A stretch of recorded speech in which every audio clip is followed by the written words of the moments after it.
að lesa Guðs orð, að ég tala nú ekki Gamla testamentið. Þeim verður á að bara missa kjarkinn þegar þeir skilja ekki eitt eða annað, sem ósköp eðlileg viðbrögð þegar við lesum framandi orðatiltæki eins og til dæmis sum þeirra sem við fjöllum í Daníelsbók. En Guð hefur kosið að nota ýmis orð og hugtök til þess að hvetja okkur meira til að lesa og skyggnast inn í leyndardóma Guðs. Og ég ætla að reyna og ég leitast við að útskýra eitthvað af því sem að lengst af hefur verið mér svo mikil torráðin gáta innihald 11. kaflans í Daníelsbók. En ég ætla að stikla á stóru og það eru viss atriði sem eru mjög skýr og ég skal benda á þau atriði hér á eftir. En við enduðum síðast það er að segja þegar við vorum að lesa 10. kaflan, eða þegar við lesum 10. kaflan, að þá endar hann með þessum orðum, að engillinn sagði við Daníel, en nú verð ég að snúa aftur til þess að berjast við verndarengil Persíu og þegar ég fer af stað þá kemur verndarengil Grikklands. Þó vil ég gera þér kunnugt hvað skrifað í bók sannleikans. Þótt enginn veiti mér lið móti þeim nema Mikael, verndarengil yðar. Hér hann að tala Jesú Krist, Mikael, það annað heiti hans. En hann engillinn á í höggi við verndarengla Persíu og Grikklands. Þetta eru óvinir Guðs. Og Mikael með þessum engli í baráttunni gegn þessum óvinum Guðs. Og nú höldum við áfram og förum inn í 11. kaflan. En áður ég tek þó það fyrir að þá vil ég benda á að í allri Daníelsbók þá ýmist lýst eða Kristi lýst sem synir Guðs eða hins murði eða sá sem var afmáður og upphafinn og að lokum sem Mikael. Sjáu þið Jesú Kristur, hann þarna. Hann reyndur út alla Biblíuna. Og í bókinni sem mörgum finnst svo erfitt að lesa eins og Daníelsbók, að þar Krist að finna. Meira að segja í fyrstu köflunum í Daníelsbók, það að segja, eins og til dæmis það sem að vinir Daníels 3, þeim var kastað inn í eldsofnin. Sonur Guðs var þar. Þeir voru 4 en ekki bara 3 inn í eldsofninum, eins og Nebúkadnesar hélt að það væru bara 3 þarna inni. Þeir reyndust vera 4 af því að þar var Jesús mættur til að vera með þeim og verndaði þá. Svo að Daníelsbók mjög hrífandi og spennandi bók, en allra mest þegar við höfum dvalið með þessa bók í höndum okkar dögum saman, árum saman, að reyna að skilja eitthvað meira og betur. Ég enn að læra eitt eða annað eftir meira en 50 ára og boðun á orði Guðs.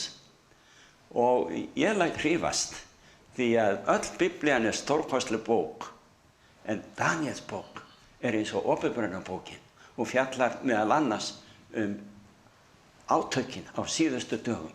Dögunum sem við upplifum núna og allt til endans, það sem að Biblía kallar tíma endalokana. Við skulum byrja á 11. kaflanum. Þar segir hann, þar að segja Jesús, stendur mér við hlið til þess að veita mér líð og vernd. Og nú vil ég kunngera þér sannleika. Sjá, enn munu 3 konungar koma fram í Persíu. En hinn 4. mun afla meiri auðs en allir aðrir og hann voldugur orðinn fyrir auðsinn mun að bjóða öllu út gegn Grikklands ríki. Hér okkur bókstaflega sagt að það áttu Persíu, Persaveldi þarna. Þetta heimsveldi númer 2. Og hvernig það mun, eða einn konungur það mun ráðast gegn Grikkjum og reyna að berja þá niður. En honum tekst ekki nógu vel. Því að það segir að eftir hann mun rísa hraustur konungur, það að segja konungur Grikkja, sem og hann mun drottna yfir víðlendu ríki og koma því til leiðar sem hann vill.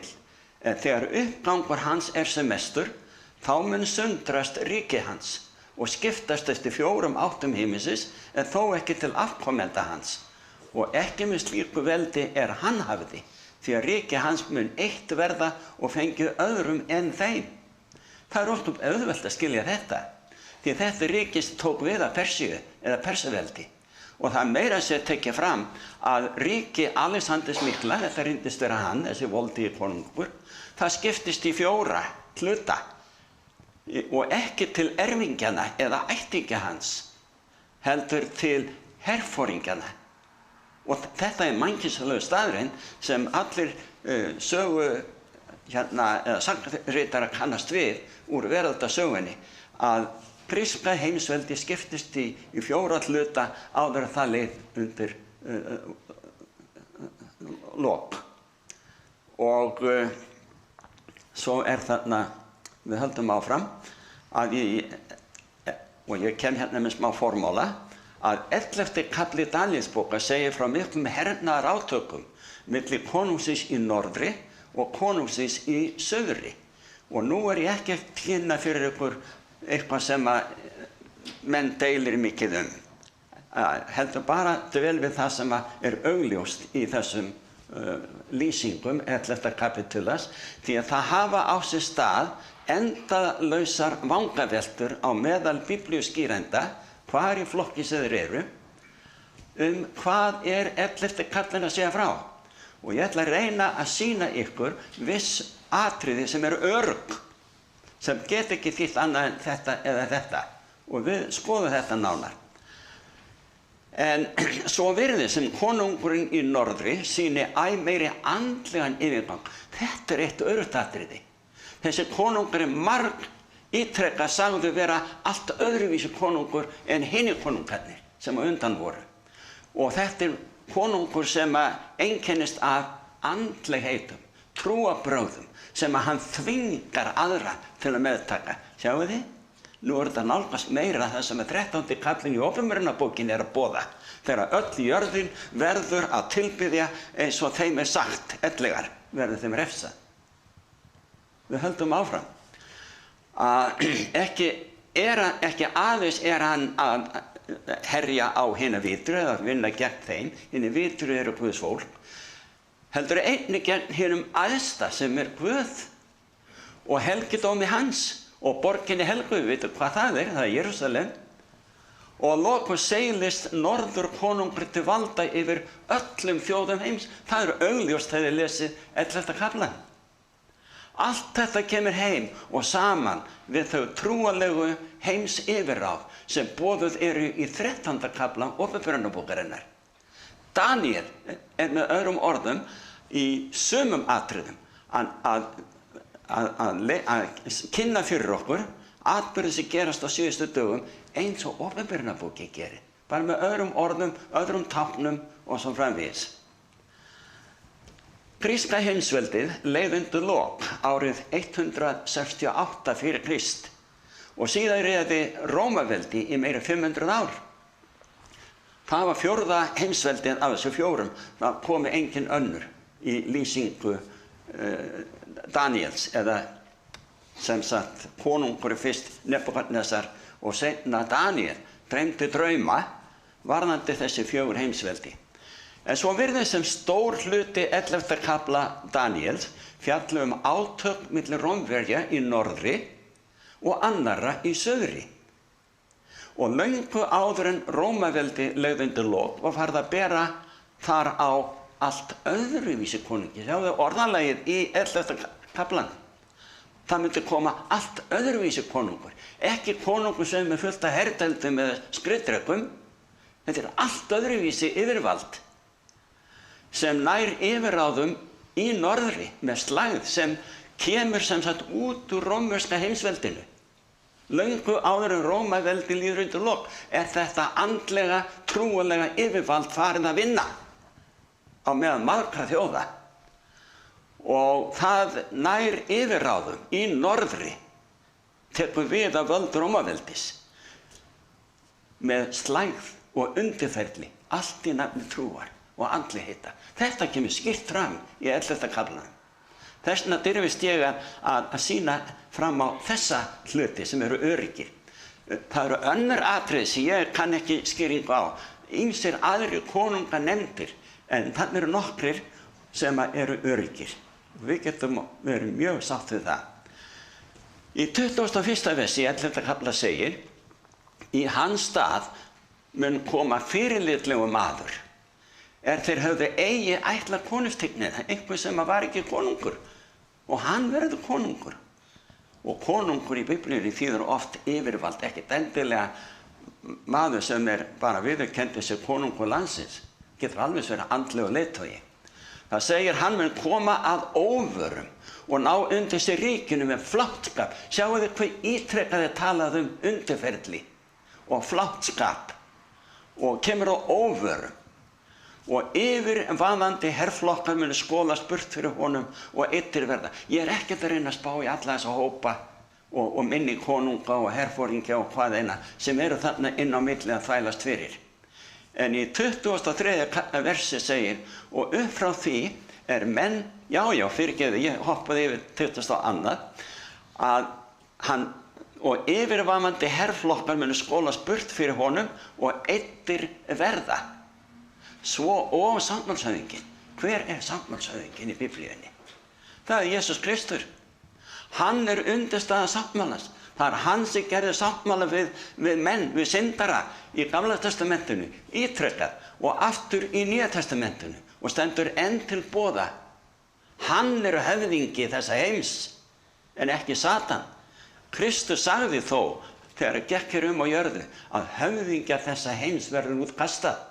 Það var að því að Satan hafði rænt þessari sköpun úr hendi skaparans. Við, mennirnir, í synd, gáfum upp völdin á jörðunni í hendur hins vonda. En hann trúfastur, það er að segja Jesús trúfastur. Og hann sáttmálshöfðinginn sem verður eittur, það er að segja afmáða. Ítrekað í Daníelsbók talað hinn afmáða. Og það kemur sérstaklega fram í 9. kaflanum. En við förum yfir það á öðrum vettvangi. En það segir þarna að menn munu binda félagsskap við hann og hann mun beita svikum. Sjáu þið ítrekað fals og svik. Einhver sem berst allt öðruvísi fyrir völdum á jörðinni en aðri konungar. Yfirleitt konungar eða forsetar eða keisarar, þeir berjast með vopnum, með herflokkum og svo framvegis. Ekki þessi, hann gerir allt öðruvísi. Hann fær alla konunga jarðarinnar á sitt band og þeir konungarnir skaffa honum völdin, hver sem þessi svikari annars Í 33. versi segir í 11. kafla Daníels: hinni vitru, sem auðvitað Guðs fólk, hinni vitru meðal lífsins munu kenna mörgum hyggindi, en hríð munu þeir falla fyrir sverði og báli. Hugsið ykkur ofsóknir á hendur kristinna á miðöldum, undanfarnar aldir, allt fram til daga Lúthers, og jafnvel fram yfir það, en Lúther sá við þessu valdi og sagði skilið við páfatún og kallaði páfann á hverju sinni sem var antikrist. Einhver sem seildist til valda, andlegu völdum, með svikum og svikráðum. Og svo voru margir brenndir á báli ef að þeir áttu Biblíu eða vildu lesa hana eða fóru að taka mark á orði Guðs. Brenndir á báli, drepnir þúsundum, sumir sagnritarar segja að milljónir manna voru drepnir á miðöldum fyrir trú sína. Og það var andlegt vald sem kom þessu öllu til vegar að ofsækja hina vitru, Guðs fólk. Vers 34. Og þá þeir, það er að segja hina vitru, falla, mun þeir veitast dálítil hjálp. Þá munu margir fylla flokk þeirra af yfirdrepskap. Þeir voru ofsóttir allt frá dögum postulana. Þegar Stefán var grýttur til bana, þá segir í Nýja testamentinu, þá hófust miklar ofsóknir gegn kristnumönnum. Þessar ofsóknir héldu meira og minna áfram gegnum margar aldir. En þeir fá dálitla hjálp og margir munu fylla flokk þeirra hinna vitru af yfirdrepskap. Margir urðu kristnir til málamynda. Meira að segja Konstantín keisari, hann fyrirskipaði helgihald á sunnudegi, fyrsta dag vikunar, í staði fyrir dag drottins á 7. deginum. Og þetta var svona málamynda miðlun og pólitísk ákvörðun veraldlegs höfðingja þess að reyna sameina heiminn undir einni trú og einni skoðun. En svo segir, en þar sem nokkrir af hinu vitru falla, þá það til að skýra, reyna og hreinsa. Menn þurfa að upplifa mótlæti og þeir eru skýrðir í eldum ofsókna og þeir þurfa að reynast trúir eða þeir að kallast hinu vitru. Þetta var svona á tímabili og í gegnum aldirnar af og til og það á enn eftir að gerast á meðal okkar árin yfir lýkur. Og Daníels bók boðar það. Það ekki allir sem átta sig á því og bara gefast upp og reyna að ráða í það sem Guð gefur okkur til kynna í Daníels bók. Og það segir þarna að þeir fá að upplifa sem sagt mótlæti allt til endalokana, því að hinn ákveðni tími enn ekki liðinn. Það verða ofsóknir áður en yfir lýkur. Og svo vers 36 í 11. kafla Daníels, það segir að konungurinn mun fara fram eftir geðþótta sínu, sjáðu þið? Hann mun hefja sig upp yfir, og takið nú eftir orðalaginu, upp yfir og ofmetnast gegn sérhverju guði og mæla afar yrði í gegn guðana. Og hann mun giftudrjúgur verða þar til reiðinni lokið, því að það sem ályktað hefur verið þá fram komið. Reiðin sem þarna átt við reiði Guðs þegar hann reiður gegn eyðileggingunni á sköpunarverki hans, þegar hann þarf að hefjast handa og útrýma allri synd og öllu ranglæti. Þá lýkur reiði Guðs. Guð ekki reiður eins og við mennirnir með hatri og svo framvegis, nema að því leyti. Hann hatar syndina en elskar syndarann.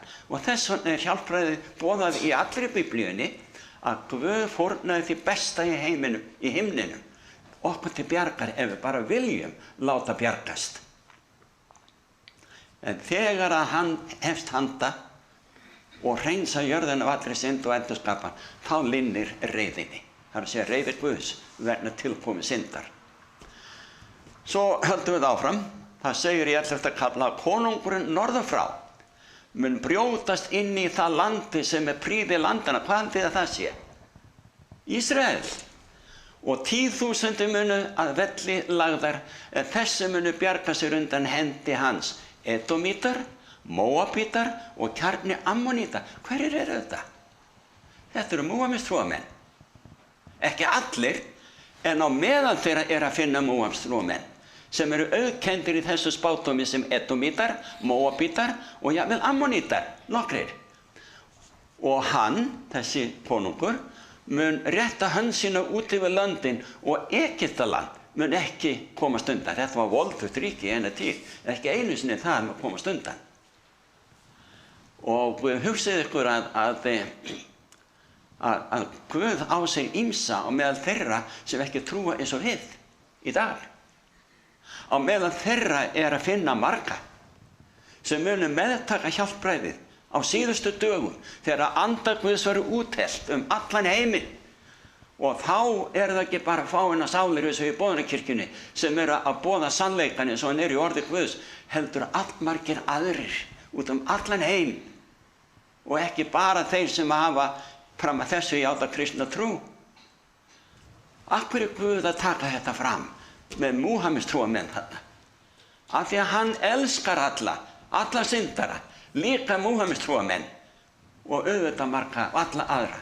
En þannig er þeirra að geta sem til að sýna fram á að jafnvel þessir sem margir kristnir telja óalandi og ekki eiga neina von hjálpræði Guðs. Það regin misskilningur. En á meðal Múhameðs trúamanna, ég veit að margir eru að hugsa, það eru svo margir ofsatrúamenn og hryðjuverkamenn að þessari trú sem herja á kristna menn. En það ekki aftur þá þarna. Heldur bara þá sem að gerast vitrir eins og hinir aðrir sem eru nefndir þannig í þessum spádómi í 11. kaflanum sem hinir vitru. Allir sem meðtaka hjálpræði eru kallaðir hinir vitru. Svo segir, og nú erum við komin yfir í 12. kaflan, en á þeim tíma sem þetta er að gerast, að andlegt yfirvald nær tökum á heiminum og þjóðhöfðingjónum, þeir munu allir þjóna þessum eina yfirhöfðingja sem er andlegur, trúalegur og þvingar alla til þess að trúa eins og hann býður. Og það er mikið betur útskýrt í 13. kaflanum í Opinberunarbókinni, en við tökum það fyrir á öðru vettvangi. En hér segir í 12. kaflanum, en á þeim tíma mun Mikael, það er Kristur, hinn mikli verndarengill, sá er verndar landa þína framganga, og það skal verða svo mikil hörmungatíð að slíkt mun aldrei verið hafa frá því menn urðu fyrst til og allt til þess tíma. Á þeim tíma mun þjóð þín frelsu verða, allir þeir sem skráðir finnast í bókinni, lífsins-bók sem Opinberunarbókin talar um. Svona orðalag, eins og við vorum að lesa núna, í byrjun 12. kaflans í Daníelsbók, það sýnir að eitthvað skelfilegt og skyndilegt mun koma yfir heimsbyggðina. Sumir hafa látið sér þetta í hug, kjarnorku árás, einhvers brjálæðings. Slíkt er hugsanlegt og alls ekki gagnstætt lýsing og Drottins. Hafið þið gert ykkur grein fyrir því að einhver forseti, einhvers lands, nýlega, hugleiddi, hvað gæti hann gert til þess að halda völdum? Og hans eigin hersforingjar óttuðust að þessi forseti myndi grípa til örþrifaráða. Slíkt eins og þannig er bara ég með mínum orðum er að kveða á er alveg hugsanlegt og alls ekki gagnstætt í lýsingu Drottins því að hún er skelfileg lýsing hans á því sem mun koma yfir heimsbyggðina. Jesus sagði í Lúkasar guðspjalli í 21. kafla frá 5. versi. Tákn munu verða á sólu, tungli og stjörnum og á jörðu angist þjóða, ráðalausra við dönur hafs og brimgni. Hugsaðu ykkur ástandið. Menn munu gefa upp öndina af ótta og kvíða fyrir því koma mun yfir heimsbyggðina. Því að kraftar himnanna munu bifast. Hvað er það sem mun hreyfa við öflum náttúrunnar? Og það svo mjög að kraftar himnanna munu bifast. Á öðru stað segir Jesus í Guðspjöllunum að jafnvel eyjar hafsins munu sökkva í sæ og við búum á eyju. Ég veit ekki hvað að benda á eða hvaða ályktana eigi að draga af þeirri eyðileggingu þeirra eyjarnar sökkva í sæ. En Jesus sjálfur segir að eitthvað slíkt muni gerast áður en yfir lýkur. Svo segir í versi 27, þannig í Lúkasi 21, þá munu menn sjá mannssonin koma í skýjum með mætt og mikilli tíð. Þetta gerist rétt áður en það kemur. En þegar þetta tekur að koma fram, þá réttið úr yður og liftið upp höfðum yðar því að lausn yðar er í nánd.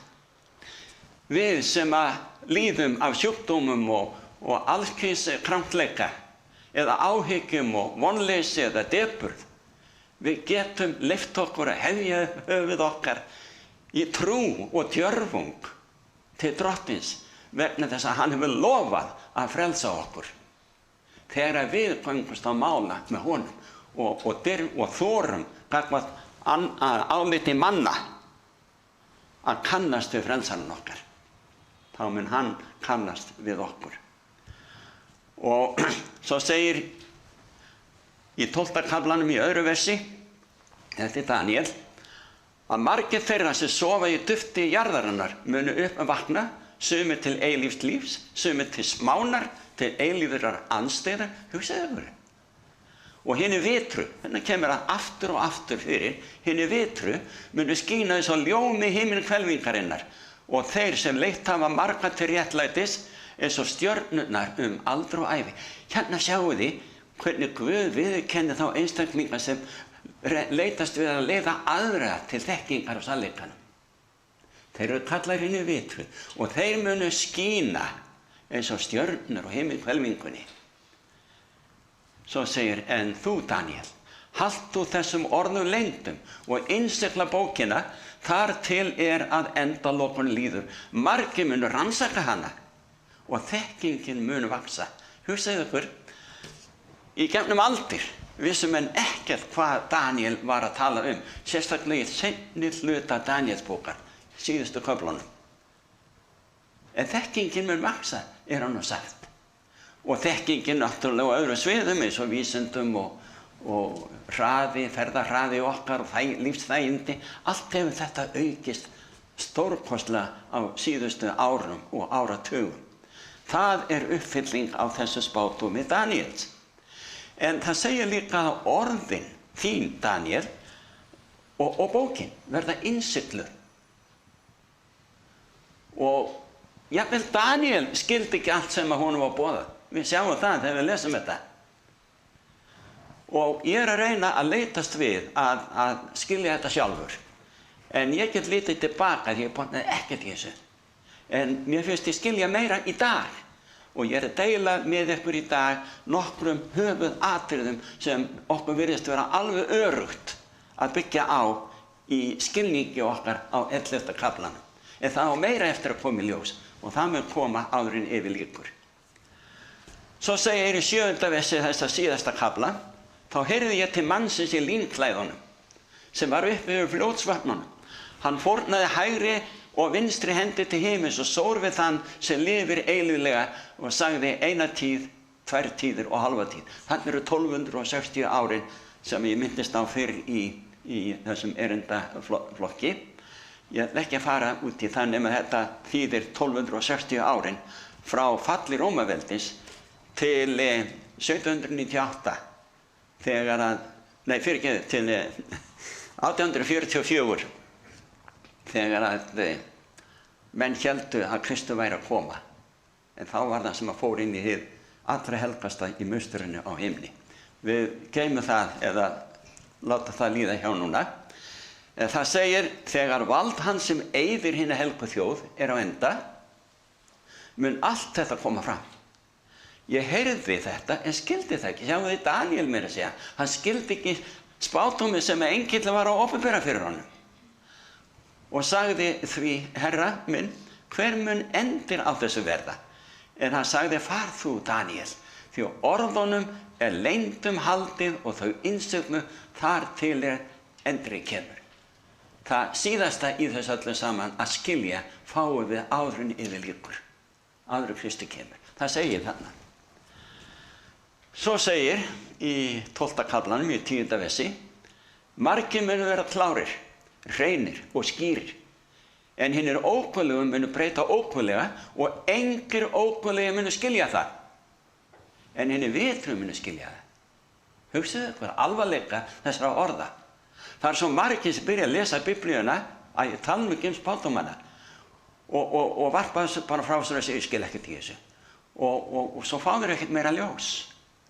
Vegna þess að þeir hafna því litla sem þeir hafa eða hafa fengið, eða þeim boðið að skilja með þolgæði, halda áfram að lesa og láta ritningu útskýra aðra ritningu hér og þar alla Biblíuna. Þá opnast fyrir okkur ljós. Og það segir að engir ókunnugir sem fara þannig að, þeir munu aldrei skilja þetta. En hinir vitru munu skilja. Af því þeir sitja við og biðja Guð að opna orðið fyrir sér. Í 13. kafla Mattheusar segir okkur mjög merkilegt fyrirbæri. Það þeir komið til Jesú, þetta í 10. versinu, lærisveinarnir komu til Jesú og spurðu, hvers vegna talar þú til þeirra í dæmisögur? Við erum að tala dæmisögur í Daníelsbók. Og nú þetta í Nýja testamentinu og lærisveinarnir skilja ekkert í dæmisögunum, sjálfs meistara þeirra. Hann svaraði, yður gefið að þekkja leyndardóma himnaríkis. Hinum ekki gefið. Því að þeim sem hefur mun gefið verða og hann mun hafa gnægð.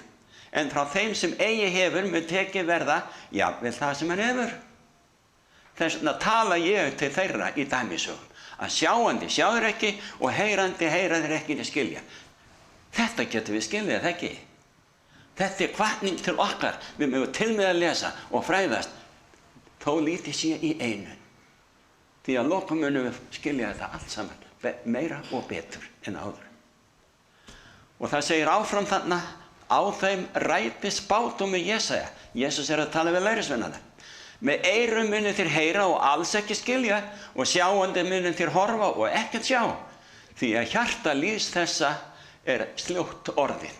Og illa heyra þeir með eyrum sínum og augunum hafa þeir lokað. Þeir sjálfur loka eyrunum og augunum fyrir því sem augljóst annars. Svo þeir sjá ekki með augunum, né heyri með eyrunum og skilji með hjartanu og snúi sér og ég lækni þá. Þeim stendur til boða lækning. Aukinn skilningur. Förum núna augnablik í 13. kaflan í Óperunarbókinni. Þar segir í 4. versi og þar áfram, hver jafnast við dýrið? Hérna önnur táknmynd Biblíunnar á sama valdi og Daníel að tala undir lokin í seinni hluta 11. kaflans í Daníel. Að það sami konungurinn, sama andlega yfirvaldi. Það segir hver mun jafnast við dýrið og hver getur barist við það og því var gefinn munnur dýrinu. Talaði stóryrði og guðlast, þannig sem við sjáum þetta mannlegt vald, ekki neinn skepna, ekki dýr. Og því var lofað að fara því fram í 42 mánuði, þannig aftur verið að tala 1260 árin. Við sleppum þeim núna. Og það lauk munni sínum til að lastmæla gegn Guði. Til að lastmæla nafni hans og tjaldbúð hans og þeim sem á himni búa. Hvað þýðir það að lastmæla? Að segjast vera Guð. Og það það sem páfinn í Róm hefur gert ítrekað. Hefur tileinkað sér Guðs vald og stöðu Guðs á meðal manna á jörðu til að gefa yfirlýsingar í trúmálum eins og þeir sjálfur segja að hann hafi, páfinn, páfadómur, hafi leyfi til að gera sem hann hefur ekkert leyfi til að gera. Það okkar sjálfs að ákveða okkar trú. Og þarna segir, og það lauk munni sínu til að lastmæla gegn Guði, til að lastmæla nafni hans, því að hann tekur nafn Guðs. Og tjaldbúð þess, það musterið. Og þeim sem á himni búa. Og því var leyft að heyja stríð við hina heilugu, þannig ofsóknirnar á miðöldum, og sigra þá. Og því var gefið valdi við sérhverju kynfvill og líð, tungu og þjóð. Þetta næstu ekki sama orðatiltektin. Eða orðaval eins og Daníel notar. Þegar þetta vald, þessi öðruvísi konungur, sem var ólíkur öllum öðrum konungur, svo ég noti bara orð Daníel sjálfs. Þegar það vald kemur fram, að þá ná þeir völdum yfir allri jörðinni. Og öll sérhverju kynfvísl og líð og tungu og þjóð, þá sjáum við að það ekkert undantekið. Svo segir frá 8. versi í sama kafla í Opinberunarbókinni 13 og allir þeir sem á jörðinu búa, sjáum við því, hvað eru margir, munu tilbyða það, hver og einn sá eigi á nafn sitt ritað frá grundvöllu veraldar í lífsins bók, lamsins slátrað var. Sá sem hefur eyra, sjáum við, hann að leggja áherslu á þetta, að hann heyri. Þetta alvarlegur boðskapur. Þetta skiptir eilífum örlögum okkar allra. Það enginn undan þeginn þar. Þess vegna hef ég kallað þessa seríu frá bók Daníels örlagatímar. Allt frá því að Daníel og félagar hans, þeim var ógnað lífláti ef þeir ekki gerðu þess og yfirvald boðaði þeim. Það var Nebúkadnesar og síðar aðrir keisarar eftir sem buðu að menn myndi sitja og standa trúarlega séð eins og þeim þóknaðist. En svo kemur út úr þessu öllu andlegt yfirvald sem hefur engar heldildir en fær völd í hendur sínar frá öllu þjóðhöfðingjum veraldar áður en yfirlíkur. Aðeins að skreppa yfir í 7. kaflan hjá Daníel. 24. versi það talaði þessi 10 horn sem komu upp af Rómaveldi og af þessu ríki munu koma 10 konungar táknuð með hornunum á höfði þessa valds. En annar konungur, auk þessara 10, mun rísa upp yfir það og hann verður ólíkur hinu fyrri. Það alltaf í þessu spádómum verið að tala þetta andlega yfirvald sem öðruvísi. Ólíkt hinu fyrri og svo framvegis. Og 3 konungum mun að steypa, við fórum yfir þetta síðar, og fyrr segi ég, og hann mun orð mæla gegn hinum hæsta. Þetta litla horn sem kemur upp á meðal hinna 10, hann mun orð mæla gegn hinum hæsta. Kúa hérna heilugu hins hæsta og hafa í hyggju að umbreyta helgitíðum lögum. Þetta hefur páfinn gert. Páfadómurinn hrósar sér af því að hafa komist upp með þetta. Og mótmælendur, arftaka Lúthers, hafa gengist á mála með honum, hver af öðrum. En hann leitast við að umbreyta helgitíðum og lögum Guðs. Og svo segir þannig í 23. versi, 4. dýrið af þessu 4 heimsveldum, það táknar að 4. konungsríki mun rísa upp á jörðinni sem ólíkt mun verða öllum hinum konungsríkjunum. Hér verða að tala Rómaveldi sem heimsveldi, því það var svo yfirtaksmikið og endist mikið lengur, fleiri aldur en hinn konungsveldin og hafði valdi sem náði alla jörðina, svo að segja, að þetta vald, út af því sprettur þetta andlega vald, sem sérstaklega opinberunarbókin auðkennir sem páfadóm, þó noti ekki það orð.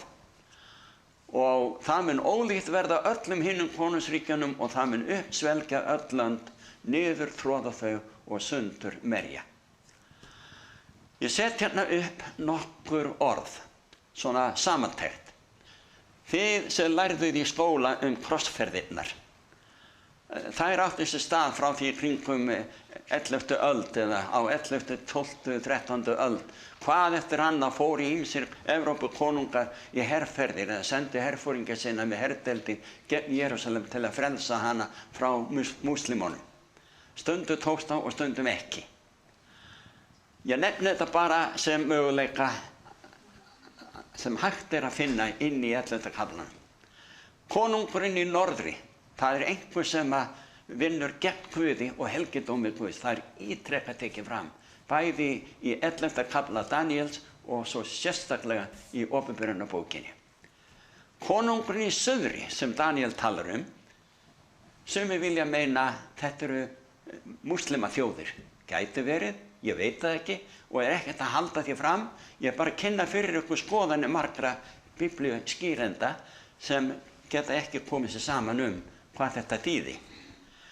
Egyptaland nefnt í spádómi Daníels. Egyptaland alltaf gegn Guði. Og Babylon líka nefnt í spádómi Daníels. En það reyndist vera gróðrastía hjá Guða í gegnum aldirnar. Svo að konungurinn í suðri gæti verið samnefnari fyrir allt þetta sem barðist gegn Guði. Og konungurinn í norðri alveg sérstaklega nefndur sem möguleiki í Daníels bók, 11. kafla, sem berst gegn Guði og musteri hans og gegn hinum smurða og gegn höfðingja sáttmálshöfðingjana. Svo að þetta eru þessi atriðis sem menn greinir á Í 11. kaflanum á 40. versi, þegar að endalokunum líður, segir, mun konungur suður frá heyja stríð við hann og konungurinn norður frá mun þeysast í móti honum með vögnum, riddurum og mörgum skipum og brjótast inn í lönd hans og vaða yfir þau og geysast áfram. Þið sjáu hvað hann afkastamikill. Þá mun hann og brjótast inn í það landi sem prýði landana. Og 10.000 munu af velli lagðir, en þessi munu bjarga sér undan hendi hans. Edomítar, Móabítar og kjarni Ammoníta. Bara endurtekning til að árétta hvað þetta vald yfirtaksmikið og hverjir koma þarna við sögu. Svo segir í versi 44, en fregnir frá austri og norðri munu skelfa hann, þar að segja meðan hann konungurinn í norðri að beina athygli sinni annar staðar, þá fær hann fréttir. Þá mun hann í mikilli bræði, takið eftir orðaleginu, hefja ferð sína til þess að eyða og tortíma mörgum. Hann mun slá skrauttjöldu sínum milli hafsins og fjallsina helgu prýði, þá mun hann undir lok líða og enginn hjálpa honum. Þarna líður þetta mannlega, andlega yfirvald líður undir lok. Martin Luther lýsti þeirri sannfæringu sinni að páfinn væri antikristur. Aðrir siðbótamenn tóku undir þessi orð hans. Þetta í samræmi við það andlega yfirgangsvald sem lýst í Daníel 7. kafla og 11. kafla og einnig í Opinberunarbókinni 13. kafla. Það ákveðið samhengi þarna, sömu hugtök og atburður að gerast í öllum þessum köflum sem hér getið. Í Opinberunarbókinni í 7. kaflanum þá gerast merkilegir atburðir. Frá 4. versi segir að himinninn sviftist burt eins og þegar bókfell vefst saman og hvert fjall og færðist úr stað sínum og konunga jarðarinnar og höfðingjarnir og herforingjarnir og auðmennirnir, mektamennirnir og hver þræll og þegn fólu sig í hellum og í hömrum fjalla. Þeir segja við fjöllin og hamrana, hrynjið yfir oss og felið oss fyrir ásjón hans sem í hásætinu situr. Og fyrir reiði lams, það Jesús Kristur að koma. Því að komin dagur, segir, hinn mikli dagur, reiði þeirra, það að segja föðurins og sonarins. Og hver mun geta staðist þá? Enginn, nema hinni vitru, því þeir eru vendaðir. Og í 11. kafla Opinberunarbókarinnar segir þetta sem á til með að koma með undir lokin frá 16. versi að öldungarnir 24 þeir sitja fram fyrir Guð í hásæti sínum sem þetta á himni, féllu fram á ásjónu sínar og sögðu: við þökkum þér, drottinn Guð, þú alvaldi, þú sem ert og þú sem varst, að þú hefur tekið valdið þitt, hið mikla og gerst konungur. Nú líða allir konungar og konungsveldi undir lok. Því að nú hinn eini eilífur konungur að taka völdin aftur til sín sem Satan stal frá honum þegar hann leiddi mannkynið okkar í synd og upprætt gegn Guði. Og svo segir: höfðingjarnir reiddust, en reiði þín kom. Sá tími dauðu skulu dæmdir verða og tíminn til að gefa laun þjónum þínum, spámönnunum og hinum heilugu og þeim sem óttast nafni, smáum og stórum, og til að eyða þeim sem jörðina eyða. Ef það eitthvað, ef ég myndi spyrja ykkur, ég geri það nú, hvað það sem einkennir yfirlýsingar margra vísindamanna og kennimanna líka, yfirlýsingar þeirra nú til dags í fréttum í sambandi við mengun og loftslags ástand jarðar, og það eyðing. Og sumir farnir að lýsa því yfir að eftir 10 til 20 ár, sumir segja 30 ár, að þá erum við kominir handan við að geta nokkuð gert. Nema við gerum eitthvað núna, í dag, og það mjög róttækt að hemja mengunina, annars verður hún til að kála okkur öllum. Trúa þeir að lífið muni hverfa á jörðinni. Hér einhver á ferðinni, samkvæmt þessu spádómi, þannig í 11. kaflanum í Opinberunarbókinni, skapari sjálfur. Hann kemur til jarðar til að eyða þeim sem jörðina eyða. Hann reiknar með því, við munum kála öllu lífi hér á jörðinni ef við höldum svona áfram. Það getur því, ég setti þennan varnagla. þá kemur Kristur til að sækja fólkið sitt. Eftir það munu allir aðrir deyja sem eru ranglátir, ekki meðal hinna vitru sem kusu ekki að treysta Guði og orði hans. Hugsaðu ykkur. Svo segir að lokum í þessu sama kafla í Åpenbarunarbókinni, 19. versi. Musteri Guðs opnaðist, og þetta eitthvað sem við svo jarðarbúa að fá að sjá. Musteri Guðs opnaðist, og hvar það? Það á himni. Það sem á himni það segir hérna. Og sáttmálsörk hans birtist í musteri hans. Og eldingar komu, og dönur, og þrumur, og landskjálfti, og hagl mikið. Hér okkur sagt, endir verður bundin á þetta allt saman. Og hvað það sem viðmiðun hins almáttuga? Varðandi eilíf örlög okkar. Það að segja dómana sem við fáum vegna okkar lífernis. Það hefur allt með sáttmálsörkinni að gera og boðorðin 10 sem það eina sem inn í sáttmálsörkinni. Það að segja inn í hinu allra heilagasta í musterinu. Bæði hér á jörðinni sem táknmynd af því sem á himni. Þar eru boðorðin 10, stjórnarskrá Guðs ríkis. Og það til musteri á himni. Og það til æðstiprestur á himni, í hinu himneska musteri í dag sem heitir Jesús Kristur, að vinna sáluhjálp okkar. Og allt sem gerðist í hinu jarneska musteri boðaði allt það sem að gerast undir lokin í hinu himneska musteri. Og ég segi bara, elsku vinir, lesum orðið. Ekki missa þolinmæðina varðandi spádóma Biblíunnar. Guð mun upplýsa ykkur. Lítið í einu, meira svo og ennþá meira síðar, bara verið þolgóð og þreyið.